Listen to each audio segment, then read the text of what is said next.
Welcome, Kate Eisler. This is so exciting to have you here. You are such an inspiration for me, and it's a real honor that we're on the show together today. So, tell our listeners a little bit about yourself, how you got here, and well, I have so many questions for you, but I just want to start there. Thank you so much. I'm very happy to be here. So when people tell me, tell me a little bit about yourself, it always gives me a little bit of pause. And so, because I kind of don't know where to start because I'm a little bit of an all or nothing kind of a person. So, but I sort of think, if I'm honest, I'm an author, I'm a business person, I'm a mother, I'm a friend, I am a gender parity activist. That's who I am. So we wear a lot of hats, and I know that all women do. And so I just think of myself as all of those things, basically. Yeah, yeah. But what you're doing for women and in your life is really fascinating to me. So, tell us a little bit about your business, your book. It sounds like they both kind of, align in parallel and intersect. And so I find it really fascinating, kind of, what you've done up until this point and how it's evolved. You bet. And my career has really brought me to what I'm doing today. And I can't, I am one of the fortunate people who get up every morning and I'm excited about what I'm doing. That's And great. so what I'm doing right now is running an e-commerce business for women-owned businesses, both products and professional service businesses. And so we're a little bit unique in that space. And we launched actually to the public a year ago this week. And so I can't believe it. It feels like 10 years sometimes and a week other times. But we really came about because of COVID. And so what happened was I had a nonprofit organization that celebrated International Women's Day. And we had been holding an event for about 6 years in the Symphony Hall in downtown Seattle. And we had over 500 in attendance every year, and it was great and fun. And then 2020 happened. And our event was March 5th.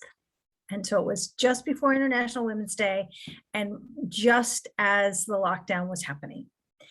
So we, went ahead with the event. And after that, I did what any self-respecting woman would do, was drink a bunch of the leftover wine and have a breakdown. Oh my gosh, what am I going to do? And started reading all the headlines around how women were so adversely affected and the economics that were just horrifying. Yeah, and so I thought, well, I spent 200 years in technology and understand it well, and everyone is online shopping. So I'm going to put those things together and create an online marketplace. And so that's how the W Marketplace started. That's fantastic. And so we can find everything from t-shirts to I don't know, also services. So lawyers, yoga sessions. I mean, so everything like soup to nuts. So women who are listening who have businesses could also become part of this organization. Absolutely. So one of the things that we think, my co-founder and I, in fact, when I called her and said, here's what I'm thinking of doing, she said, great, I'm about to be laid off. And so, exactly. And so we came about, through COVID in a variety of ways, and we built our whole team that way. And what we really have done is developed a very broad-based platform that has friendly terms, that is a community that we support women entrepreneurs, because we can talk about all the data in the last 18 months, but before that, women are economically not even close to parity these days. That's right. The World Economic Forum estimates 257 years, and I can't live with it. I mean, I was just beside myself. I'm like, I cannot, and even before COVID. And so we set out to create a platform that was friendly terms to support women growing big businesses. I mean, in this country, women account for 40% of the new businesses. They drive $1.8 trillion of revenue annually. Yeah. I We mean, think spend all about the it. money. We control the GPD, period. We do 83% of the purchasing decisions. And so imagine if we could shop and patronize one another, we would change the world. And we Love would it. change all of our economic forms. And so that's my mission. And so, Fantastic. the marketplace is my attempt to change the world. Nice. I love it. Yeah, because Yeah. where money flows, energy goes. And you're right. I mean, that's really the bottom line, isn't it? Yeah. And so we really work hard every single day to bring on women owned businesses and to connect them with each other. So if you're a merchant, you probably need a bookkeeper and you need an attorney and you need all the services that we have, coaching, professional development, life coach, you name it. And by the same token, if you are a services business, you may not have a digital platform yet, or you may not really spend a lot of time or have the money to drive traffic. Right. And so we hook you up with services, other women on the platform that create digital assets and that, help SEO and help us. And so we've created an ecosystem. Amazing. And, when I look at what you've done, you've reinvented yourself a few times. But always purposefully, right? I see that, like, each step there's like purpose infused in everything that you've done. And how is it, like, what are those moments like when you have to reinvent yourself or you realize, okay, this chapter is complete and I don't know what the next one holds? What do you use? What tools do you have that can help some of the women who are right now trying to reinvent themselves because they're finding themselves to be the full-time cook, teacher, tutor, maid, and and also working to earn their, to sustain their families? What advice can you give them based on your reinventions? So I am the most unlikely successful person that you've ever met, first of all, I think. Because I didn't have the right education. I'm a 2018 college graduate. So, yep, I'm a new college graduate. I didn't have the right network or the financial backing or any of the things that you would suppose. I spent the first 10 years of my life in a hotel, and not a nice one, a Holiday Inn. And so I lived, if you think about it, in a group of rooms, like I lived in a straight line for years. And so, I always think that women, especially women, we self-select out a lot of our dreams. We say, I don't have the right money. I don't have the right skills. People depend on me. And so I, can't do these things. I've got to finish, with other people's agendas or things that I feel responsible for before I can have my dream. Yeah, that's really And relevant. and I will tell you that, my reinventions haven't been oh my gosh, I think I'm finished, I'll have to do it. They've generally come from, oh my gosh, I've lost my job, I've gone backwards. Something has happened and I've got to restructure in order to continue on. Right. I was never in the right place at the right time, kind of a thing. And so I have always, felt the need to reassess and kind of think, okay, this is not making me happy. I, have made these mistakes. How do I correct? And what do I want to do? How do I want to improve this? How do I want to get up tomorrow and feel better? And, they've not been fast journeys. And so I don't want to misrepresent that I changed my mind and tomorrow it's all great, because I think that that's not realistic. I think it's doable, but I think it takes some time to get there, and we need to give ourselves a minute, live in that as we move forward. That is so hard to give ourselves a minute, isn't it? I mean, it's like, Yes. but that's true. We have to give ourselves permission to just give ourselves a minute. Absolutely. Oh, that's so Absolutely. beautiful. So this leads me to get really curious about your book, Yes. why you wrote it, who you wrote it for. Yeah, to learn a little bit more about that. So it was one of those times. And so I had a really lovely career at Microsoft, working and living all over the world. And I took my children, I did all the things that you shouldn't do. I moved them in all the wrong grades and, did all the things. And I came back to the States and was working and was unhappy and knew I needed to make a change. But like many of these listeners, I had kids going to college. I had, kids all the way from college to elementary school. I had responsibilities. I was the breadwinner. I couldn't change my mind. I was miserable, all the things. And I stayed in my job about 2 years too long. Just, it wasn't good until I finally just couldn't do it anymore. I left my job and had no idea what to do. Mhm. And so I started, looking for a job, applying for jobs, not getting them because I didn't have a college degree, which I was like, well, I have 20 years of experience. And I kept getting well, our policy is. Mm. And so I was sort of down in the dumps and the worst. And so I started writing about what I had done and sort of things that I had done. And it did a couple things for me. One, it made me kind of go, wait a minute, maybe I'm not that bad. It was a really great way to self-reflect and tell the story. And so when I think about why I wrote it for me. I wrote it as a reflection to say, okay, yeah, actually, I had some remarkable experiences and I lived through them and I grew through them and I need to use them. I need to use those experiences to move forward. Yeah. And I was fortunate enough to then, sort of tell a few people that I did that. And one of the people said, I have a friend who's an acquisition editor at a big publisher. And so I met with HarperCollins and they said, how close are you to finishing? And I said, well, depends on, what you call finish. But Yeah. so I wrote the book in about 6 months. Mm. That's incredible. Wow. And you just went on this hunch that you had to kind of work through almost like a summary of sorts, like just processing it all. It was. And I want to be really honest about a couple of things. I talk about fun things that happened because I did have funny stories, but I'm very honest about things that didn't go right. Yeah. Times where I moved sideways or even backwards in my career, and times where my relationship and my family was not great. Yeah.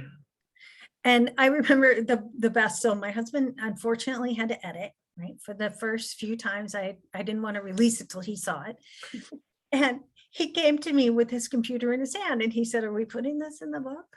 Because we struggled at one point, and I was super honest and said, yeah, we're putting it in the book because I think if I want to be authentic and inspire women who are authentic to live live, you have to know where the pitfalls are. And you have to say, oh my gosh, if she's had that experience, I've had it, I can identify and move through it.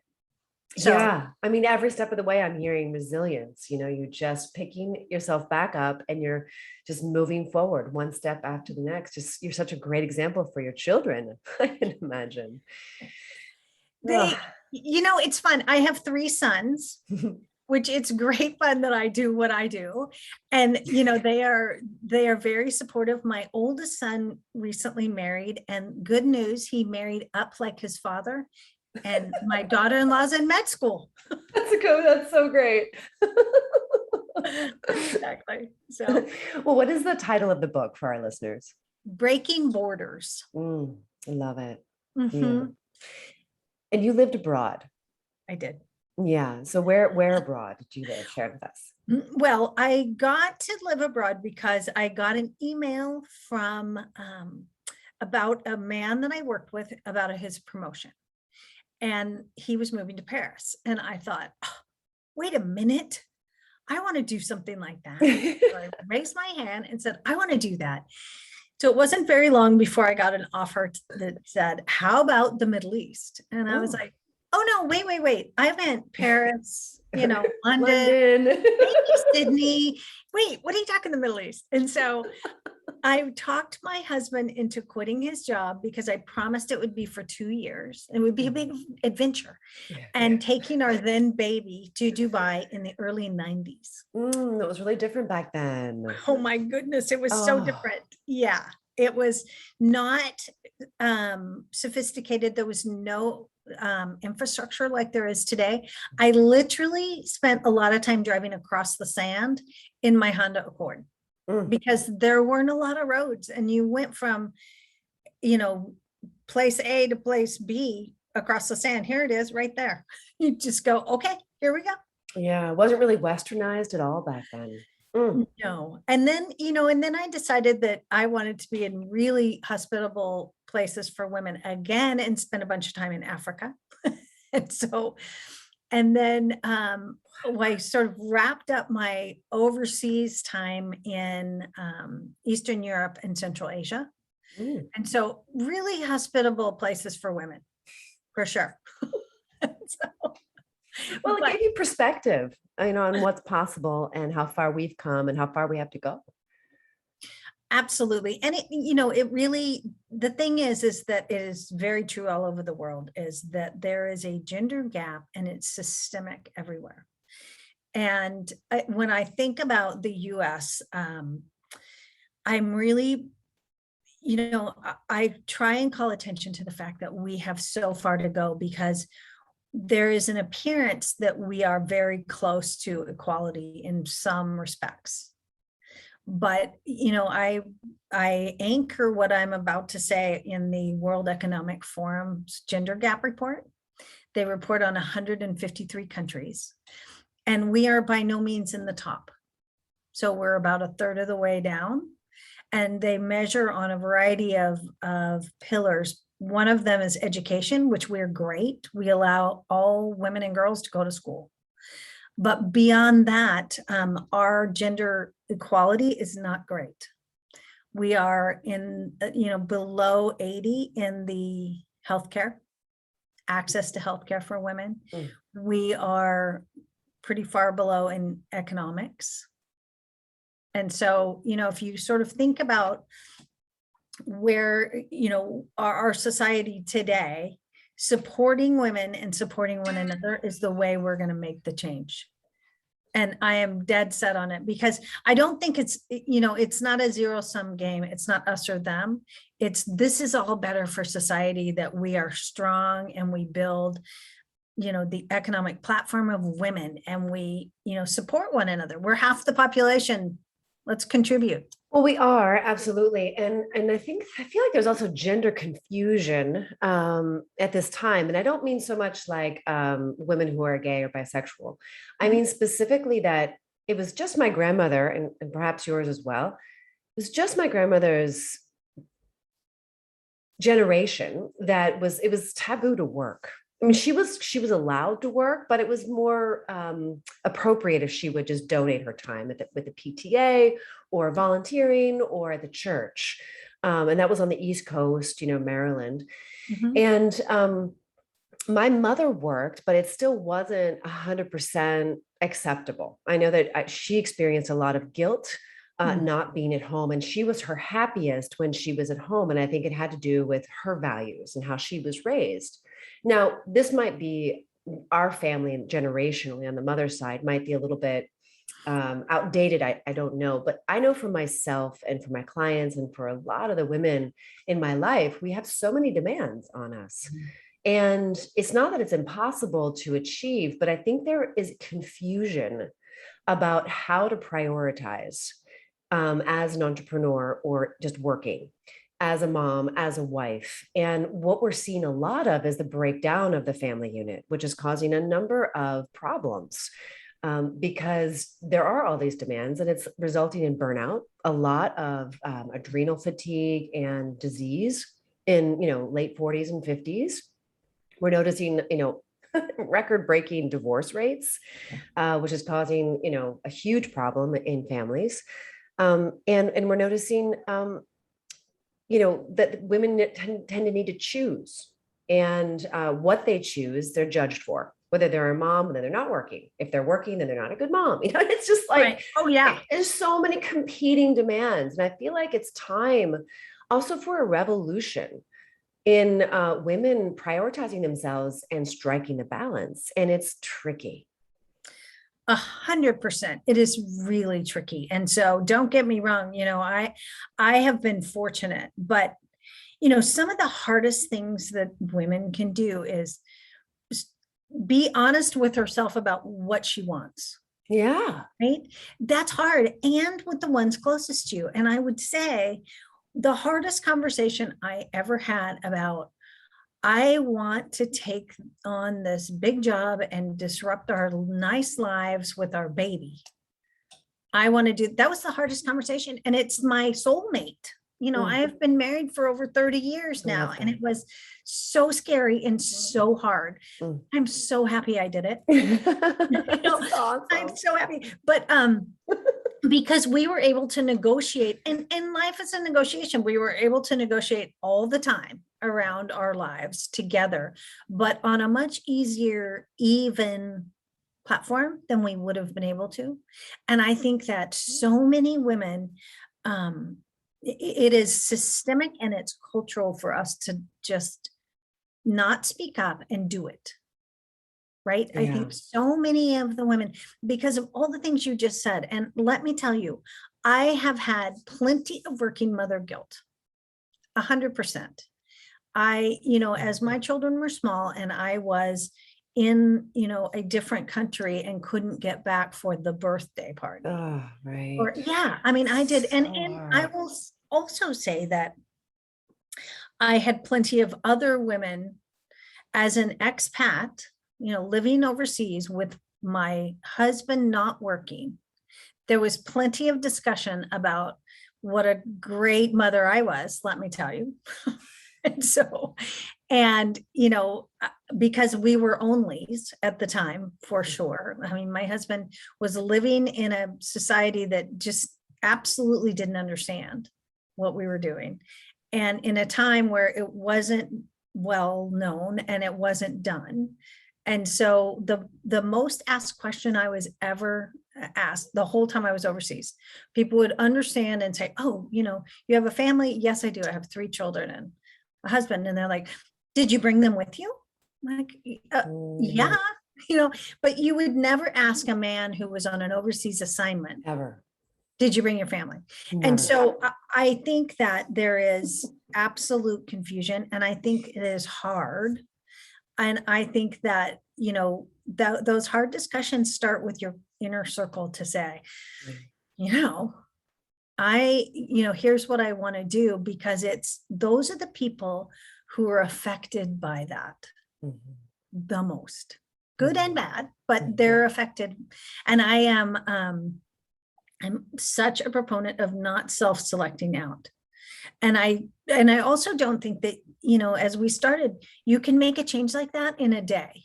There is a process to it and there's a negotiation. And if you are the caregiver and you're going to, either shift some of that responsibility or do something else for a while, there's got to be a negotiation, and you got to go into it with, here's what I got to do.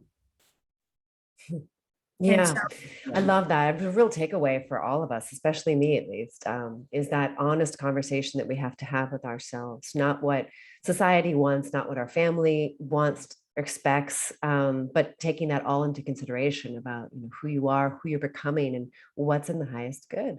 mhm. And I know, my children are now, the last one's out of the house now. Ooh, I'm so excited. That's big.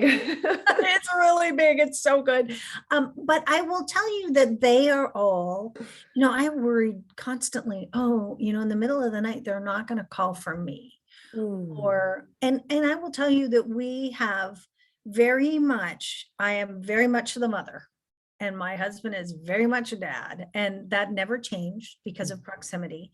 And now, they are very appreciative. Now they have such an interesting view on the world, because it wasn't odd for them to have a mother that wasn't always home and a father that was. It just wasn't.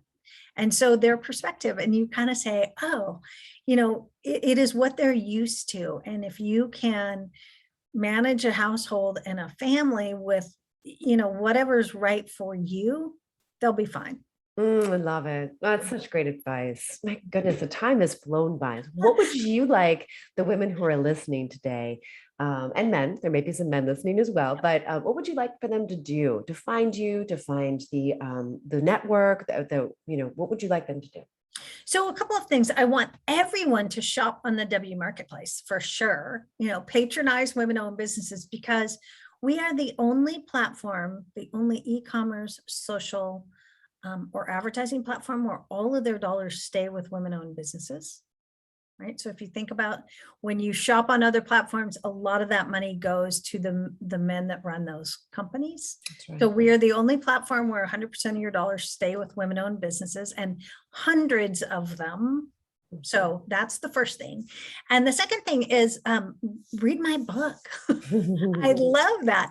And ask questions, reach out to me. So it's Breaking Borders. And the good news is it's available on the W Marketplace. It's other places too. It's on the big platforms too. But, and I am on LinkedIn, and, I am one that spends a lot of my time talking to people, because I would love to, inspire people to do what they want to do. Women, we're amazing. All of us. Amazing. We are amazing. And so just don't let anyone tell you you're not. Yeah. I'll tell you you are. I am curious though, what did you get your degree in 2018? It's fine. It was actually very funny. It's just general studies. Uh-huh. Because if I had finished my business degree, because I had done some of it when I was young, if I had finished it, they wanted me to do an internship. And I said, can I intern for myself? I mean, come on.